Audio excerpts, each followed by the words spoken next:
Hello everyone, welcome back. तो आज हम depreciation again straight line method का इलस्ट्रेशन नंबर 6 सॉल्व करने वाले हैं। फिर से उसे पढ़ते हैं, समझते हैं, फॉर्मेट रेडी करते हैं, वर्किंग नोट कंप्लीट करते हैं और फिर सम सॉल्व करते हैं। तो उन्होंने क्या कहा है, messrs Amir agency Solapur showed a debit balance of ₹56,000 to machinery account on 1 October 2015। तो समझने का पार्ट ये है कि जो आमिर एजेंसी है उनके पास ऑलरेडी मशीनरी में 56,000 रुपीज का ओपनिंग बैलेंस है। मतलब उन्होंने अभी मशीनरी नहीं खरीदी है। 1 अक्टूबर 2015 को ऑलरेडी उनके मशीनरी में 56,000 का बैलेंस है। जो आगे उन्होंने कहा है, the original cost of the machinery was 80,000। जो ने 80,000 में इससे पहले कभी खरीदा था, कब खरीदा वी डोंट नो, बट आज अक्टूबर 2015 को उस 80,000 की मशीन की वैल्यू डेप्रिसिएट कर करके 56,000 हुई है। तो जब हम मशीनरी अकाउंट ड्रॉ करेंगे तो ये जो 56,000 है ये हमारा 1 अक्टूबर 2015 का ओपनिंग बैलेंस बनेगा, जिसे हम लिखेंगे to balance brought down, right. कितना? 56,000। बट ये आपने खरीदा कितने में था? 80,000। कब खरीदा था? We are not interested.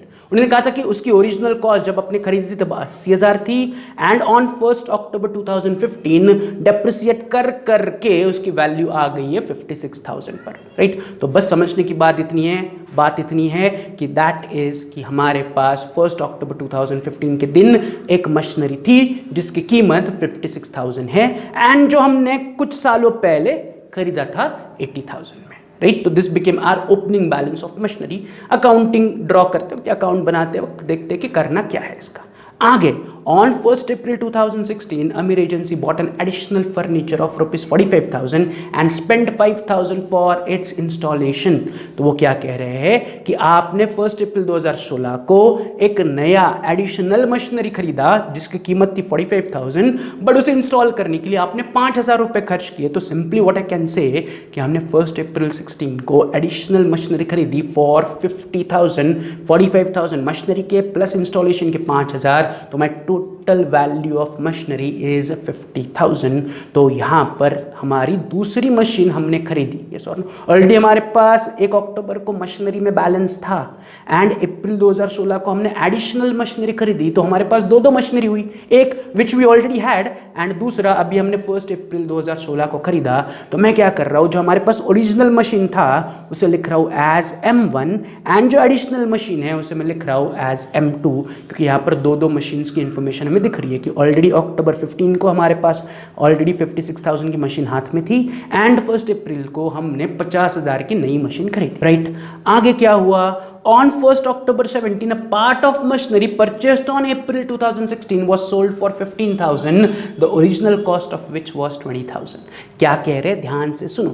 कल वाला एग्जाम्पल आपको याद होगा कि F1 खरीदा, फिर उसमें से कबर्ड बेचा हमने। F1 के दो हिस्से किए, जो कबर्ड बेचा उसे हमने अलग वर्किंग नोट में दिखाया। उसी प्रकार वो कह रहे हैं कि जो आपने 1 अप्रैल 2016 को 50,000 की मशीन खरीदी थी, M2 खरीदी थी 50,000 की, उसी M2 में से आपने एक छोटा सा हिस्सा या पार्ट बेच दिया। क्या कह रहे हैं कि ऑन अक्टूबर 2017 को part of machinery purchased on 1 April 2016।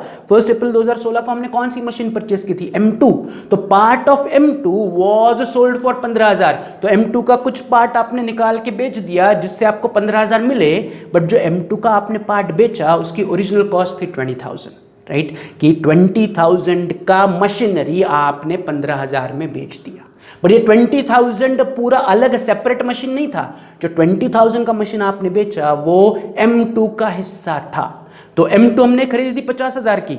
1 April 2016 को हमने M2 खरीदी थी 50,000 की, एंड उसी 50,000 के M2 में से आपने एक पार्ट बेच दिया जिसकी कॉस्ट थी 20,000। तो जब मैं वर्किंग नोट करूंगा तो मैं क्या करूंगा, वर्किंग नोट में M2 के दो हिस्से बनाऊंगा।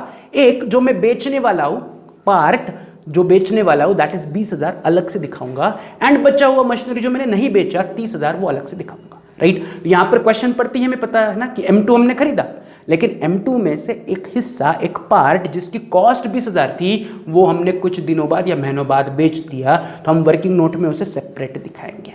Is this clear, right. तो ये क्लियर है, हमने M1 हमारे पास ऑलरेडी था, फिर हमने M2 खरीदा, एंड फिर M2 में से हमने एक हिस्सा बेच दिया। तो जो मैं मशीनरी बेच रहा हूं उसे मैं मार्क कर रहा हूं एज M2 की M2 में से मैंने कुछ हिस्सा बेच दिया। तो M1 मेरे पास था, M2 खरीदा, फिर M2 का मैंने कुछ हिस्सा बेचा, पूरा M2 नहीं बेचा, M2 का कुछ हिस्सा बेचा। Is this clear, right? तो फिर आगे बढ़ते कि हमें करना क्या है, तो नीचे कहा है कि Amir agency charge 10% depreciation on fixed installment basis at its financial year closes on 31st March every year. तो दोनों चीज़ें उन्होंने वेरी क्लियरली कही है कि आपको 10% पर एनम के हिसाब से डेप्रिसिएशन चार्ज करना है, एंड कब चार्ज करना है, 31st मार्च एवरी ईयर। तो हमारा फाइनेंशियल ईयर एंड होगा 31st मार्च को हर साल। तो ये नहीं भी बताते तो 31st मार्च ही लेना है।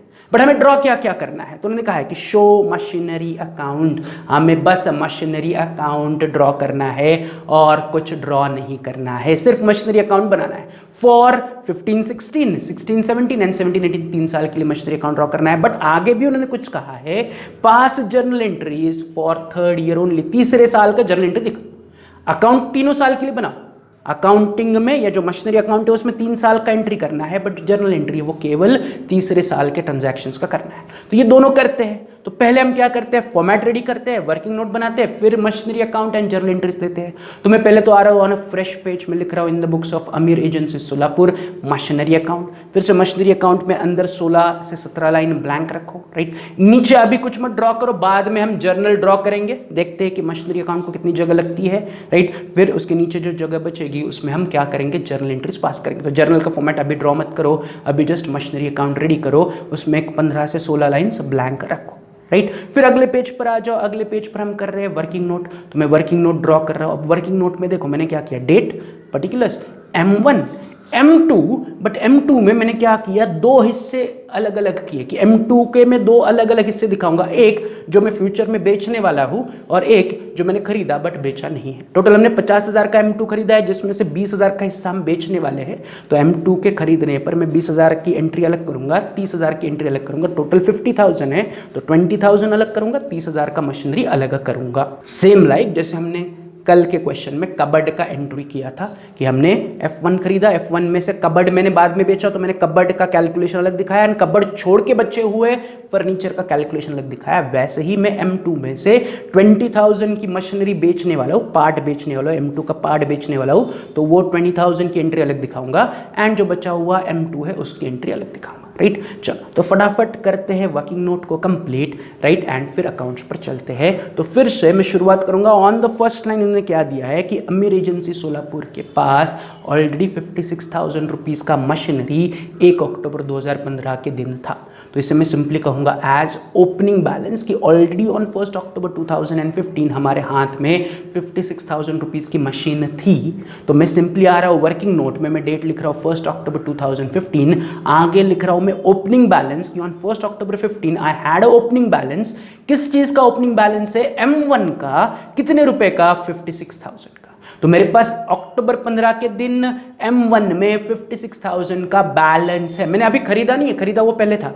तो कितने में खरीदा था, तो आगे उन्होंने कहा था original cost of machine was 80,000। तो बस फॉर अंडरस्टैंडिंग पर्पस आप ब्रैकेट में लिखो ओरिजिनल कॉस्ट 80,000 या कॉस्ट 80,000। किसकी कॉस्ट 80,000 थी, हमने खरीदा कुछ पहले साल पहले 80,000 में था, आज उसकी कीमत 56,000 की। अक्टूबर 15 के दिन उसकी कीमत है 56,000। Is this clear? तो मैंने ओपनिंग बैलेंस लिख लिया M1 का।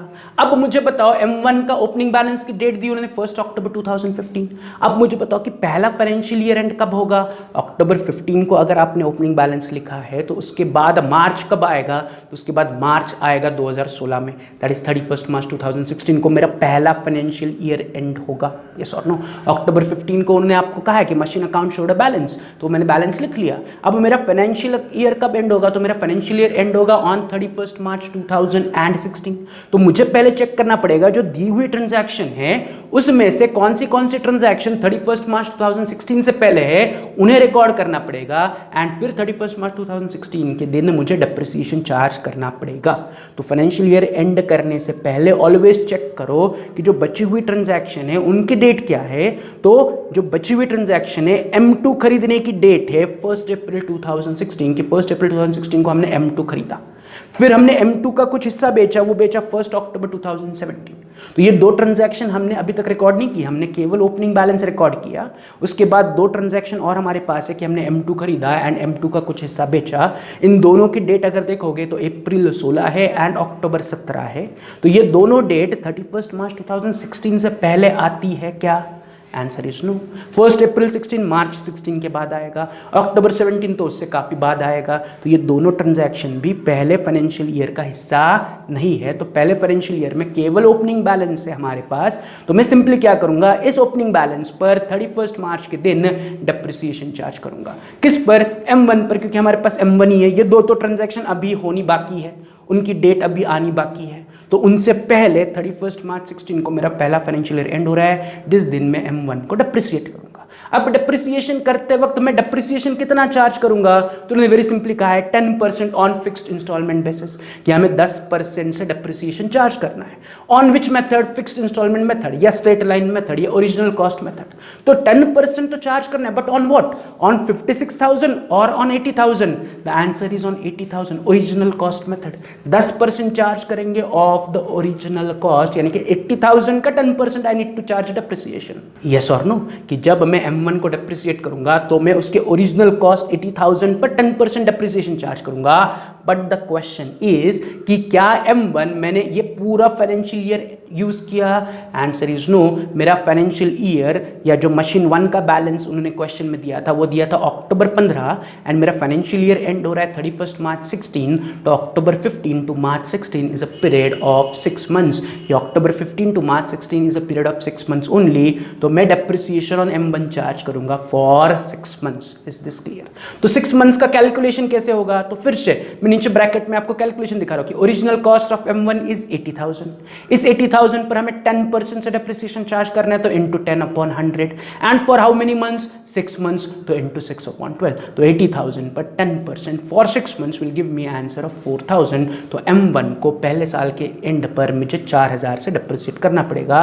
तो 56,000 माइनस 4,000, मेरी नीचे M1 की वैल्यू बचेगी 52,000। So at the end of the first year और at the beginning of the second year मेरे पास M1 बचा 52,000, जिसे मैं कहूंगा written down value on 1 April 2016। तो मेरे पास M1 का ओपनिंग बैलेंस था, उसे मैंने पहले फाइनेंशियल ईयर पर क्लोज किया, डेप्रिसिएशन चार्ज किया एंड डेप्रिसिएशन काट के अब eight the beginning of second financial year मेरे पास M1 52,000 की बची। Is this clear? तो मेरा सेकंड फाइनेंशियल ईयर स्टार्ट हुआ ऑन 1 अप्रैल 2016। उसी सेम दिन हमने M2 खरीदा, तो मुझे वो भी रिकॉर्ड करना पड़ेगा अपने वर्किंग नोट में। क्या कह रहे हैं वो? On April 16 Amir Agency bought an additional machine of rupees 45,000 and spent 5,000 on its installation। मतलब अमीर एजेंसी ने टोटल 50,000 रुपए की नई मशीनरी परचेस की, जिसे हमने क्या कहा है? M2। तो मैं अपने वर्किंग नोट में आ रहा हूँ, मैं डेट लिख रहा हूँ 1 अप्रैल 2016, आगे लिख रहा हूँ मशीनरी 2 परचेस या M2 परचेस की, हमने मशीनरी 2 परचेस की। बट M2 में हमने 2 कॉलम्स बनाए कि M2 को हमें 2 हिस्सों में रिकॉर्ड करना है। एक जो हम बाद में बेचने वाले उसे मैं अलग करूंगा, एंड जो हमने नहीं बेचा उसे मैं अलग रिकॉर्ड करूंगा। तो उन्होंने आपको क्वेश्चन में कहा है कि जो आपने मशीन बेचा, the original cost of which was ₹20,000। तो जो आज आपने अप्रैल 2016 में 50,000 रुपए की मशीन खरीदी, उस 50,000 में से 20,000 की मशीन आप बाद में बेचने वाले हो। तो मैं क्या कर रहा हूं, जो 20,000 की मशीन में बेचने वाला हूं उसे M2 के पहले कॉलम में लिख रहा हूं एज 20,000 कि मशीनरी टू परचेस्ड 20,000, एंड जो मैंने नहीं बेची वो कितने की बचेगी? 30,000। तो 20 प्लस 30 कितना हुआ? 50,000 की मशीन है। तो 50,000 की मशीन को मैं ब्रेक कर रहा हूं 2 पार्ट में, एक जो मैं बाद में बेचूंगा और जो मैंने नहीं बेचा। Is this clear? कि मैंने टोटल 50,000 की अप्रैल 1 को, दैट इज 2016 अप्रैल को मैंने 50,000 की मशीन खरीदी, एंड मुझे क्वेश्चन पढ़ा हुआ है मैंने, तो मुझे पता है कि इसमें से 20,000 की मशीन हम बाद में बेचने वाले हैं। तो इस 50,000 को मैंने 20, 30 अलग अलग रिकॉर्ड किया। Is this clear? तो 50,000 को मैंने ब्रेक किया इन 2 पार्ट्स, 20,000 की मशीन, 30,000 की मशीन, राइट? 20 की बाद में बेचने वाले, 30 की हम कैरी करने वाले हैं to the 4th year, 5th year and so on, right? तो यहां पर मशीन 2 परचेस करने का ये मेरा वर्किंग हुआ। अब आगे क्या हुआ? 1 अप्रैल 16 को मेरा सेकंड फाइनेंशियल ईयर स्टार्ट हुआ, जो एंड कब होगा? 31 मार्च 2017। तो जो बची हुई ट्रांजैक्शन है वो 31 मार्च 2017 से पहले है क्या? Answer is no. वो है अक्टूबर 2017 की, जहां पर हमने M2 का हिस्सा बेचा। तो अक्टूबर 17 मार्च 17 के बाद आएगा, तो उसे हम बाद में रिकॉर्ड करेंगे। अभी करंटली 31 मार्च 17 यानी कि सेकंड फाइनेंशियल ईयर के एंड पे हम क्या करेंगे? अवेलेबल M1 एंड M2 को डेप्रिसिएट करेंगे। तो मैं आ रहा रहा हूँ अपने वर्किंग नोट में, मैं डेट लिख रहा हूँ 31 मार्च 17, डेप्रिसिएशन ऑन M1, पहले मैं M1 को डेप्रिसिएट करूंगा, फिर से M1 की कॉस्ट है 80,000, रेट ऑफ डेप्रिसिएशन क्वेश्चन में हमने ऑलरेडी मार्क किया हुआ है 10%। अब यहाँ पर M1 पहले साल से मैं आगे कैरी फॉरवर्ड कर रहा हूँ, तो M1 पर मुझे मंथ्स कैलकुलेट करने की जरूरत नहीं है, तो स्ट्रेट अवे M1 पे मैं क्या करूंगा, 80,000 का 10% डेप्रिसिएशन चार्ज करूंगा, विच इज नथिंग बट 8,000। तो M1 पर सेकंड फाइनेंशियल ईयर के एंड पर 8,000 रुपए का डेप्रिसिएशन चार्ज करूंगा। अब सेम वे मैं क्या करूंगा, M2 पर डेप्रिसिएशन चार्ज करूंगा, तो मैं लिख रहा हूं डेप्रिसिएशन M2, बट M2 के हमने दो अलग अलग हिस्से दिखाए, तो 20,000 का कैलकुलेशन भी दिखाऊंगा, 30,000 का भी कैलकुलेशन दिखाऊंगा। अब कितना परसेंट से डेप्रिसिएट करना है, तो मुझे M2 को भी 10% से डेप्रिसिएट करना है, M1 को भी 10%, M2 को भी 10%। डेप्रिसिएशन रेट हमेशा कांस्टेंट होगा, आपके पास चाहे जितनी एसेट्स हो, मशीनरीज हो, डेप्रिसिएशन दोनों के लिए या तीनों के लिए या पांचों के लिए, जितने भी मशीनरीज है सबके लिए कांस्टेंट होगा। 10% है तो 10% ही रहेगा। तो M1 के लिए भी 10% था, M2 के लिए भी 10% था, but the question is M2 हमने इसी साल खरीदा है। कब खरीदा है, अप्रैल 16 में खरीदा है। M2 परचेस की एंट्री देखो, अप्रैल 16 में खरीदा है, एंड हम डेप्रिसिएशन कब चार्ज कर रहे हैं, मार्च 17। तो यहाँ पर M2 खरीद के भी पूरा एग्जैक्टली एक साल हुआ है, तो मुझे यहाँ पर मंथ्स की फिक्र करने की जरूरत नहीं है, तो मैं M2 पर भी स्ट्रेट अवे क्या करूंगा, 10% से डेप्रिसिएशन चार्ज करूंगा। तो मेरा डेप्रिसिएशन का कैलकुलेशन M2 का जो पहला हिस्सा है 20,000, उस पर मैं कैलकुलेट कर रहा हूं 20,000 इंटू 10%, तो इससे मिल रहा है मुझे 2,000 की पहला हिस्सा, 2,000 डेप्रिसिएशन आया।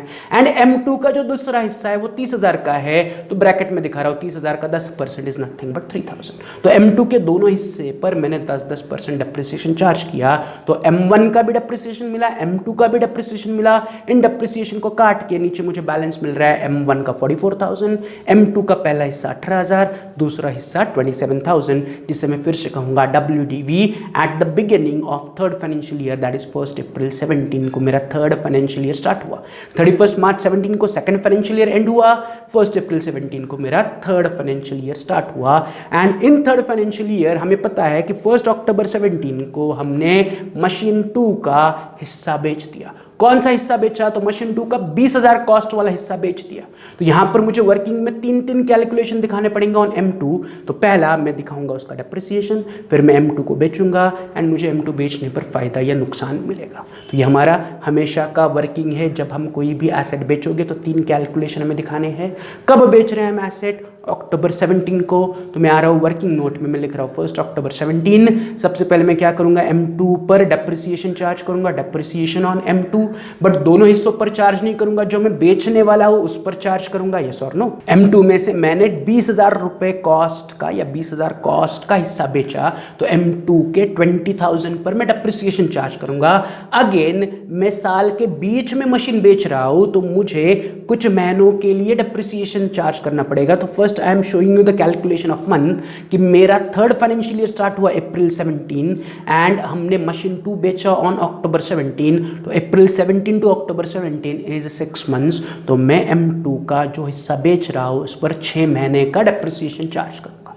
अब M2 का जो मैंने हिस्सा बेचा उसकी कॉस्ट है 20,000, रेट ऑफ डेप्रिसिएशन है 10% एंड 6 मंथ्स के लिए मुझे डेप्रिसिएशन चार्ज करना है। तो मैं ब्रैकेट में दिखा रहा हूँ कि the cost of M2 is 20,000, जो मैं बेच रहा हूँ उसकी कॉस्ट है 20,000, उस पर I need to charge depreciation for 10% and for 6 months, तो इंटू 6/12, तो 20,000 पर 10% से 6 महीने का डेप्रिसिएशन का आंसर आपको मिलेगा 1,000 रुपीज़। तो जो M2 का हिस्सा मैं बेच रहा हूँ उस कॉलम में मैंने लिखा 1,000, तो उसकी ऑलरेडी WDV थी 18,000, उसमें से इन 6 महीने का डेप्रिसिएशन 1,000 डिडक्ट करने पर नीचे वैल्यू बच रहा है 17,000। तो जिस दिन मैंने M2 बेचा या M2 का हिस्सा बेचा उसकी WDV या उसकी बुक वैल्यू थी 17,000। तो ये 17,000 का मशीनरी या पार्ट ऑफ मशीनरी हमने बेचा 15,000 में, यस और नो, क्या कह रहे हैं वो, part of machinery was sold for 15,000, sold for 15,000 में बेच दिया, मतलब आपको 15,000 मिले, तो वही 15,000 उठा के मैं वर्किंग नोट में लिख रहा हूँ minus machinery 2 part sold for 15,000 या part of machinery 2 sold for 15,000। तो जो मशीनरी 2 का पार्ट जिसकी बुक वैल्यू 17,000 थी, यानी कि बुक में उसकी कीमत 17 थी, खरीदा 20 में था, बट डेप्रिसिएट कर करके उसकी आज की कीमत 17,000 थी। तो 17,000 की मशीनरी दे के आपने 15,000 लिए, तो यहाँ पर क्लियरली हमें 2,000 रुपये का क्या हो रहा है, लॉस हो रहा है। तो 17,000 माइनस 15,000, नीचे 2,000 रुपया अमाउंट बच रहा है, जिसे मैं कहूँगा loss on sale of machinery 2 या loss on sale of part of machinery 2, कि मशीनरी 2 का हमने पार्ट बेचा, उस पर हमें 2,000 का लॉस हुआ। तो यहाँ पर बेचने के तीनों कैलकुलेशन हमने कर दिए। पहले मशीन 2 का जो हिस्सा बेचा उस पर मैंने 6 महीने का डेप्रिसिएशन चार्ज किया, फिर उसे बेचा एंड बेचने पर मुझे लॉस मिला। तो ये तीनों कैलकुलेशन हो गए ऑन सेल ऑफ मशीनरी 2 या पार्ट ऑफ मशीनरी 2। अब आगे क्या होगा? अब आगे जाने से पहले देखो कि हमारे पास अभी भी दो मशीनरी बाकी है। M1 वैसे की वैसी बाकी है एंड M2 का भी 27,000 का हिस्सा यानी कि 30,000 ओरिजिनल कॉस्ट की M2 भी हमारे पास बाकी है। तो इन दोनों को हमें थर्ड फाइनेंशियल ईयर एंड पर डेप्रिसिएट करना पड़ेगा। ये तीसरा साल है ना हमारा, तो तीसरे साल आगे अभी और कोई ट्रांजैक्शन नहीं है, सारे हो गए। तो अब हमें तीसरा साल क्या करना पड़ेगा? क्लोज करना पड़ेगा। कब क्लोज होगा तीसरा साल? 31 मार्च 2018 को। तो उस दिन मैं क्या करूंगा, जो मशीनरीज मेरे पास बची हुई है उन पर डेप्रिसिएशन चार्ज करके तीसरा फाइनेंशियल ईयर क्लोज करूंगा। तो मैं आ रहा हूं वर्किंग नोट में, मैं लिख रहा हूं डेट 31 मार्च 18। मैं क्या करूंगा, M1 एंड M2 दोनों को डेप्रिसिएट करूंगा। तो मैं नीचे लिख रहा हूं depreciation on M1 and M2। अब जो M1 मेरे पास बची है उसकी ओरिजिनल कॉस्ट हमें पता है 80,000, तो मैं 80,000 पर 10% डेप्रिसिएशन चार्ज करूंगा ऑन M1, जैसे कि मैंने सेकंड ईयर में चार्ज किया था वैसे ही सेम थर्ड ईयर में चार्ज करूंगा, क्योंकि M1 तो पहले साल से हमारे पास है, तो मंथ्स कैलकुलेशन का कोई सवाल नहीं आता। तो मैं 80,000 पर 10% डेप्रिसिएशन चार्ज कर रहा हूँ M1, वही मैं ब्रैकेट में दिखा रहा हूँ 80,000 10%, M1 के कॉलम में 8,000। एंड सेम वे जो M2 अभी भी हमारे पास बच्चा है उसकी ओरिजिनल कॉस्ट है 30,000, तो उस 30,000 पे मैं 10% चार्ज कर रहा हूँ, तो ब्रैकेट में दिखा रहा हूँ 30,000 इंटू 10%। M2 का बचा हुआ मशीन है उसका डेप्रिसिएशन हुआ 3,000। तो M1 पर 8,000 डेप्रिसिएशन आया एंड बैलेंस ऑफ M2 पर 3,000 डेप्रिसिएशन आया। अब ये डेप्रिसिएशन काटने पर नीचे हमारा बैलेंस बचता है 36,000 of M1 and 24,000 for M2। इसे मैं कहूंगा WDV eight the beginning of fourth financial year, that is अप्रैल 2018। तो यहाँ पर चौथा फाइनेंशियल ईयर शुरू हुआ, उसका हमें आगे कुछ करने की जरूरत नहीं, क्योंकि हमें 3 फाइनेंशियल ईयर का काउंटिंग करना है। तो finally my working note should look like this, कि हमारे पास M1 का बैलेंस था, राइट, फिर उसे डेप्रिसिएट किया, फिर हमने M2 खरीदा, फिर M1 M2 दोनों को डेप्रिसिएट किया, फिर M2 का जो मैंने हिस्सा बेचा उसका डेप्रिसिएशन, उसे बेचा उसका लॉस, एंड फिर जो मशीनरी बची थी उनका डेप्रिसिएशन का कैलकुलेशन मैंने दिखाया। So this is how your final working note should appear in your notebook. अब इस वर्किंग नोट को बेस लेके हम क्या करेंगे, तो इस वर्किंग नोट को हम पोस्ट करेंगे in the machinery account, right. हमें बाद में जर्नल एंट्रीज भी देनी है, तो नीचे जगह जो ब्लैंक है उसमें हम जर्नल एंट्री बाद में देंगे, पहले मशीनरी अकाउंट कंप्लीट करेंगे। अब ये आसान सा टास्क है, मैं आपको 10 मिनट का टाइम दे रहा हूं, वीडियो को पॉज करो, ट्राई करो पोस्टिंग करना, राइट। या शुरुआत कैसे करनी है उसमें डाउट है, तो एक बार शुरुआत होगी, उसके बाद आपको अगर लग रहा है कि यस मैं आगे का सॉल्व कर सकता हूं, तो वीडियो को पॉज करके आगे का पार्ट सॉल्व करो, फिर वीडियो का अगला पार्ट देखो, राइट। चलो, तो मैं डिस्कस कर रहा हूं कि how the working note will be posted to machinery account. फिर से वर्किंग नोट को फॉलो करो, क्वेश्चन में फिर से देखने की जरूरत नहीं है। तो वर्किंग नोट में 1 अक्टूबर 15 को उन्होंने कहा है कि मशीनरी में आपके पास ऑलरेडी 56,000 रुपीज़ का बैलेंस था। तो मैं सिंपली क्या कर रहा हूँ, मशीनरी अकाउंट के डेबिट में already, always remember machinery account always shows debit balance. जब भी आप ब्रॉट डाउन करते हो, इससे पहले वाले कोई भी मशीनरी अकाउंट या asset account for that matter निकाल के देखो, जब भी नया साल शुरुआत होता है तो हमारा ब्रॉट डाउन हमेशा डेबिट में आता है। तो machinery carries always debit balance, ये बैक ऑफ द माइंड आपके होना चाहिए कि जो बैलेंस है मशीनरी का वो मशीनरी अकाउंट के हमेशा डेबिट में जाएगा। तो मैं डेबिट में लिख रहा हूँ अक्टूबर 15 टू बैलेंस ब्रॉट डाउन 56,000 की ऑन 1 अक्टूबर 2015 मशीनरी अकाउंट में ऑलरेडी 56,000 रुपीज़ बैलेंस था, वो मैंने रिकॉर्ड किया। फिर इमीडिएटली हमने क्या किया, फर्स्ट साल के एंड में दैट इज 31 मार्च 16 को इस 56,000 के मशीनरी 1 को डेप्रिसिएट किया बाय 4,000। तो डेप्रिसिएशन हम कहाँ रिकॉर्ड करते हैं, ऑन द क्रेडिट साइड। तो मैं क्रेडिट में लिख रहा हूँ 31 मार्च 16 बाय डेप्रिसिएशन अकाउंट 4,000 कि 56,000 की मशीन थी, उस पर मैंने 4,000 का डेप्रिसिएशन चार्ज किया। अब बैलेंस करने पर बैलेंस मुझे मिल रहा है 52,000, जिसे मैं लिख रहा हूँ by balance carried down and उठा के उसे नए साल में लेके आ रहा हूँ balance brought down on 1 April 16। तो पहला साल बैलेंस था, उस पर डेप्रिसिएशन चार्ज किया, अकाउंट को क्लोज किया, उसका बैलेंस सेकंड ईयर में लेके आए। तो 1 अप्रैल 16 को मेरा सेकंड फाइनेंशियल ईयर स्टार्ट हुआ and in second financial year हमने क्या किया, तो सेकंड फाइनेंशियल ईयर में हमने शुरुआत में ही मशीनरी 2 परचेस की फॉर 50,000, 20 + 30 इज 50,000। तो मशीन जब परचेस करोगे तो परचेस करने की एंट्री मशीनरी अकाउंट के डेबिट में जाएगी। तो डेबिट में डेट लिख रहा हूं 1 April 16 to bank account 50,000। Machinery आई, बैंक से पैसे चले गए, तो बैंक हम लिख रहे हैं कि एंट्री अगर आप करोगे तो machinery account debit to bank होगी। मशीनरी आई, मशीनरी अकाउंट डेबिट, बैंक से पैसे चले गए, बैंक इज क्रेडिट, इसलिए मशीनरी अकाउंट के डेबिट में मैंने लिखा टू बैंक अकाउंट 50,000 कि 50,000 की मशीनरी हमारे पास आई। तो पहले की मशीनरी 52 प्लस नई मशीनरी 50, ऐसी टोटल हमारे पास 1,02,000 की मशीनरी हुई। एंड इन दोनों मशीन्स को that is M1 and M2 को हमने क्या किया, सेकेंड फाइनेंशियल ईयर के एंड पर डेप्रिसिएट किया ऑन 31 मार्च 17। M1 को डेप्रिसिएट किया 8,000 एंड M2 को हमने 2,000 और 3,000, दो अलग अलग हिस्से थे ना, यस और नो, वर्किंग नोट में हमने दो अलग अलग हिस्से बनाए हैं। तो 8,000 M1 पे, 2,000 और 3,000 M2 पे। तो इन तीनों को ऐड करोगे, डेप्रिसिएशन हम क्लब करके रिकॉर्ड करेंगे, तो 8 + 2 10 + 3 13। हमने तीनों मशीन मिला के या M1 एंड M2 मिला के टोटल 13,000 रुपीज़ का डेप्रिसिएशन चार्ज किया eight the end of second financial year. तो मैं अपने अकाउंट में आ रहा हूँ, depreciation will go on the credit side में लिख रहा हूँ 31 मार्च 17 बाय डेप्रिसिएशन अकाउंट 13,000 कि जो मेरे पास अवेलेबल मशीन्स थी M1 M2, इन दोनों पर मैंने 13,000 रुपये डेप्रिसिएशन चार्ज किया। इमीडिएटली मैं अपना अकाउंट बैलेंस करूंगा, मुझे बैलेंस मिल रहा है 89,000, जिसे मैं कहूंगा बाय बैलेंस कैरिड डाउन, उठा के थर्ड फाइनेंशियल ईयर की शुरुआत में लेके आऊंगा to balance brought down 89,000। Simple. आगे क्या हुआ, इन थर्ड फाइनेंशियल ईयर हमने क्या किया, मशीन 2 का एक हिस्सा बेच दिया, राइट। तो कब बेचा, तो 1 अक्टूबर 2017 को हमने मशीन 2 का एक हिस्सा बेचा। तो बेचने पर सबसे पहले हमने उस पर 1,000 रुपया डेप्रिसिएशन चार्ज किया, राइट। तो डेप्रिसिएशन फिर से कहाँ रिकॉर्ड करेंगे, ऑन द क्रेडिट साइड। अब जो मशीन बेच रहा हूँ उसी का डेप्रिसिएशन हमें रिकॉर्ड करना है।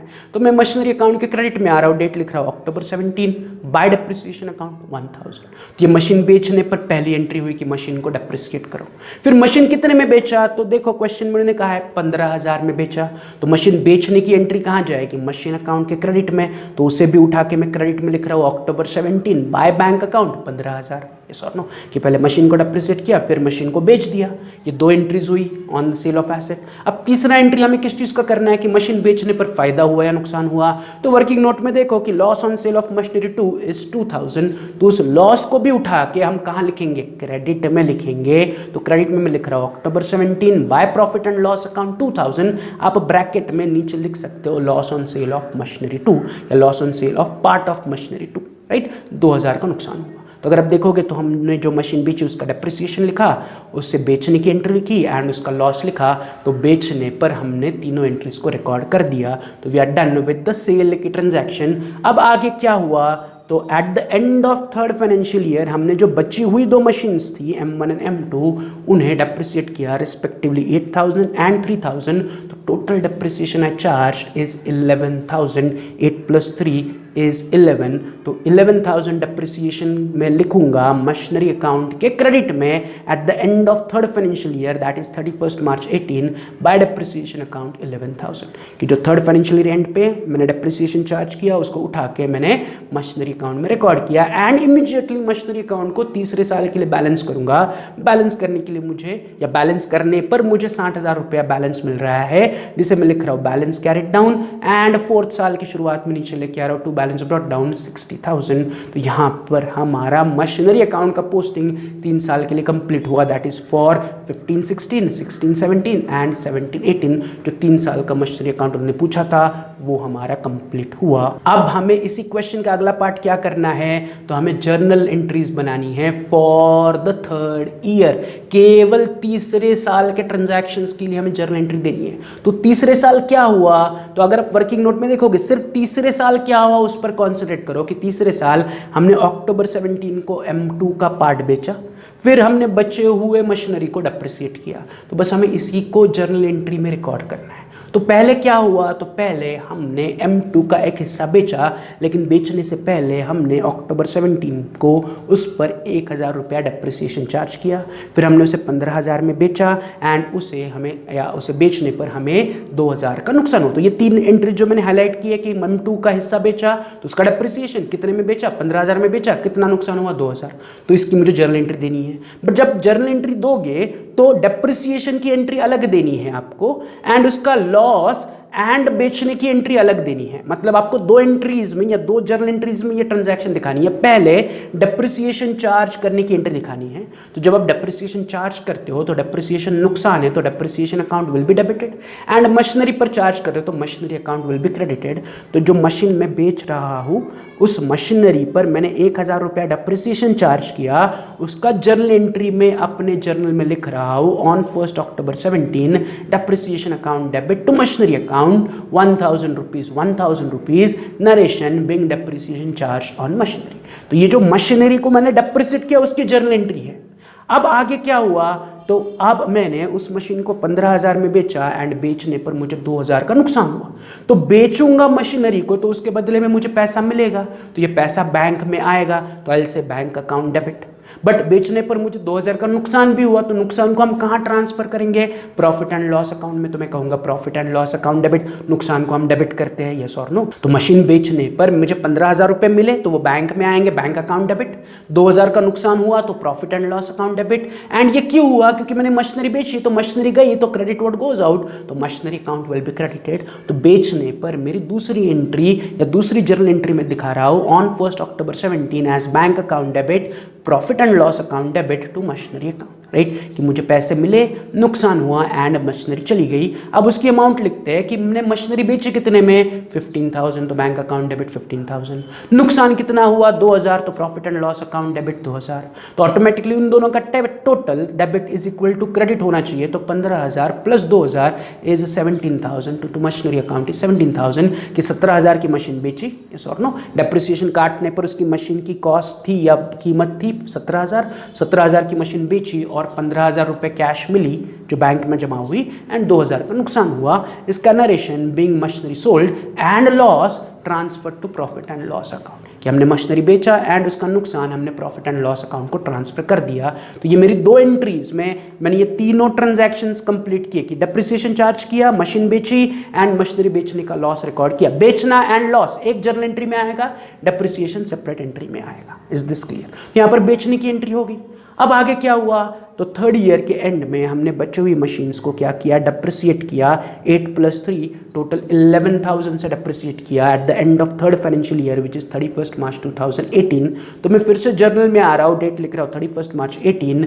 डेप्रिसिएशन की एंट्री फिर से वही होगी, that is depreciation account debit to machinery account. कितना डेप्रिसिएशन चार्ज किया, 11,000 narration being depreciation charge on machinery.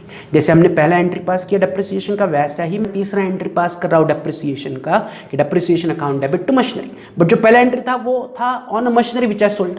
अब जो मैं डेप्रिसिएशन चार्ज कर रहा हूँ वो डेप्रिसिएशन है on the machinery which are balance with us, right. तो 11,000 is the depreciation on M1 and M2 का बचा हुआ हिस्सा। अब इमीडिएटली आपको और एक जर्नल एंट्री करनी पड़ेगी कि जो साल के एंड में आपके पास डेप्रिसिएशन है उसे उठा के आपको प्रॉफिट एंड लॉस अकाउंट में ट्रांसफर करना है। तो इस साल, इस 3rd ईयर में हमने जो मशीन बेची उसका 1000 डेप्रिसिएशन एंड जो मशीन बची थी उसका 11,000 डेप्रिसिएशन। तो टोटल हमने 12,000 रुपीज डेप्रिसिएशन चार्ज किया। तो इस 12,000 डेप्रिसिएशन को उठा के मुझे प्रॉफिट एंड लॉस अकाउंट में ट्रांसफर करना पड़ेगा। तो मेरी आखिरी जर्नल एंट्री बन रही है 31 March 2018 as profit and loss account debit to depreciation account 12,000। कैसे 12,000? तो जो मशीन बेची फर्स्ट एंट्री का डेप्रिसिएशन 1,000 एंड जो बची हुई मशीन थी सेकंड लास्ट एंट्री में डेप्रिसिएशन 11,000। तो 1 + 11 टोटल डेप्रिसिएशन मेरा बचा है 12,000, जिसे मैं साल के एंड में प्रॉफिट एंड लॉस अकाउंट में ट्रांसफर करूंगा। तो वही नरेशन में लिखूंगा, being balance on depreciation transferred to profit and loss account. तो यहीं पर हमारे तीसरे साल की जर्नल एंट्रीज कंप्लीट हुई कि मशीन बेचा उसकी 2 एंट्रीज, फिर डेप्रिसिएशन चार्ज किया उसकी एंट्री एंड फिर जो टोटल डेप्रिसिएशन था उसे मैंने प्रॉफिट एंड लॉस अकाउंट में ट्रांसफर किया। तो we are done with our illustration number 6। तो आपका होमवर्क यही है कि अभी तक हमने जितने भी सम सॉल्व किए उन्हें फिर से एक बार रिपीट करो। रिपीट करो मतलब रीसॉल्व करो। प्रैक्टिस करो। थोड़ा सा डिफिकल्ट टेक्निकल टॉपिक है तो you need lot of practice in this topic also. तो इन्हें आप क्या करो, प्रैक्टिस करो।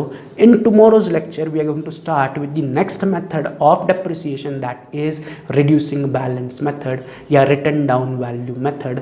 तो उसका पहला सम हम कल डिस्कस करके सॉल्व करेंगे, राइट। चलो तब तक have a good day, see you, bye.